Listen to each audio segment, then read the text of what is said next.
Olá, amigos do canal O Espaço Interior Fran no YouTube. Vamos prosseguir com os nossos estudos, muito em particular, o livro Amor, Imbatível Amor, de Joana de Ângeles, em parceria com o nosso saudoso Divaldo Pereira Franco. Nós entraremos nesta tarde na terceira parte do livro, que subdivide-se em vários subtítulos. E o primeiro intitula-se Fugas e Realidade. Antes de entrarmos no estudo, vamos ouvir um pouquinho a melodia e criar um clima favorável para o nosso estudo.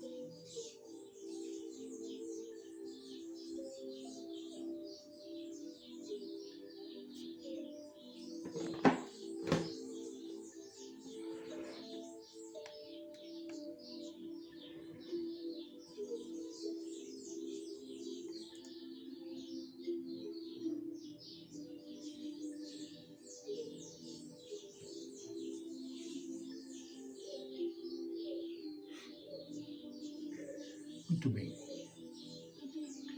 Fugas e realidade. Graças ao processo da individualização do ser, superando as etapas primárias na fase animal, o predomínio do ego desempenhou um papel primordial, trabalhando para vencer o meio hostil e os demais espécimes, usando a inteligência e o raciocínio como forças que o tornavam superior, deixando os remanescentes da falsa condição de dominador do meio ambiente e de tudo quanto o cerca. Como consequência, passou a acreditar que também poderia dominar o corpo, estabelecendo suas metas, sem lembrar-se da transitoriedade e da fragilidade da maquinaria orgânica, impossibilitando de conquistá-lo quanto gostaria, já que o organismo tem as suas próprias leis que independem da consciência, como a respiração, a circulação, a digestão, a assimilação e outros fenômenos ferem o egoísmo, levando não raro a estados depressivos perturbadores. A mente encarregada de proceder ao comando experimenta então um choque com os equipamentos que direciona em razão de ser metafísica, enquanto esses são de estrutura física, porquanto ponderáveis. Ante a impossibilidade de exercer o seu predomínio total sobre o corpo, o ego estabelece mecanismos patológicos inconscientes de depressão, desejando extinguir aquilo que impede de governar soberano.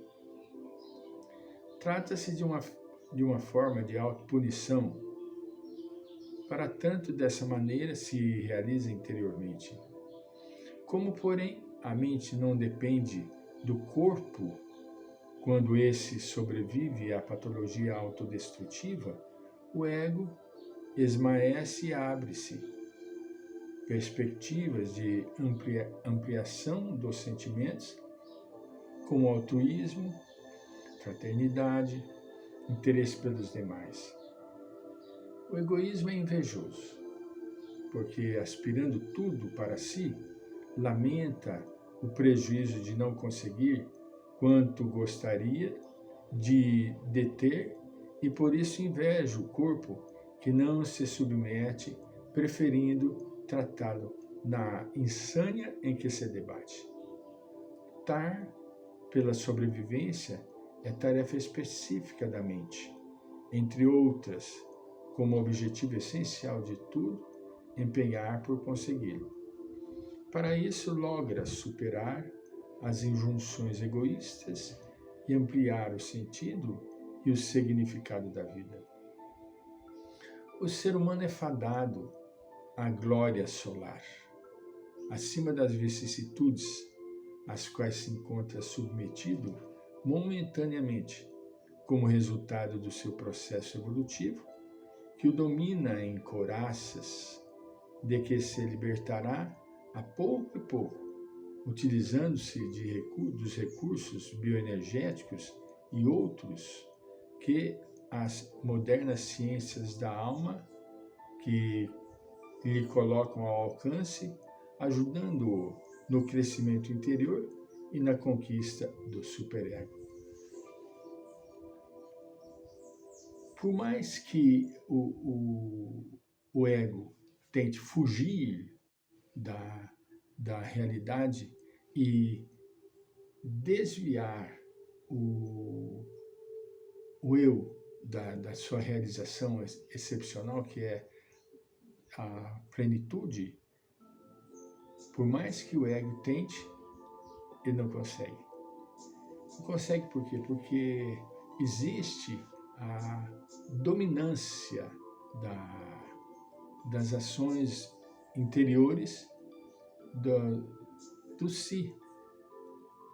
Por mais que ele ainda se encontre adormecido, a prevalência das suas características internas atuam subliminarmente, fazendo com que o ego fique submisso à ação do eu. Como consequência dessa ação do ego, passou a acreditar que ele poderia dominar o corpo. Sendo o ego o elemento que dirige o corpo, ele se sentiu na condição de dominá-lo, estabelecendo metas sem lembrar-se da transitoriedade e da fragilidade da maquinaria orgânica. Ele, não que o ego seja inconsequente, não, ele simplesmente extrapola, ele passa dos limites. Com isso, leva o corpo a prejuízos que naturalmente vão fazer com que a maquinaria física se desestabilize. Infelizmente, por mais que a pessoa tenha o seu equilíbrio, saiba fazer os seus exercícios meditacionais, o ego perturba. O ego perturba e faz com que a pessoa desvie a sua atenção. Essa é uma ação que se encontra escondida dentro da mente da criatura, criando os processos perturbativos. Quantos distúrbios espirituais obsessivos foram gerados por essa postura infantil do ego. É claro que hoje nós passamos a estudar na área da doutrina espírita, a psicologia espírita avançou maravilhosamente bem com essas abordagens de Joana de Ângeles, trazendo à baila grandes vultos da área psicológica, como, por exemplo, Freud, Jung, inúmeros outros, né, que contribuíram para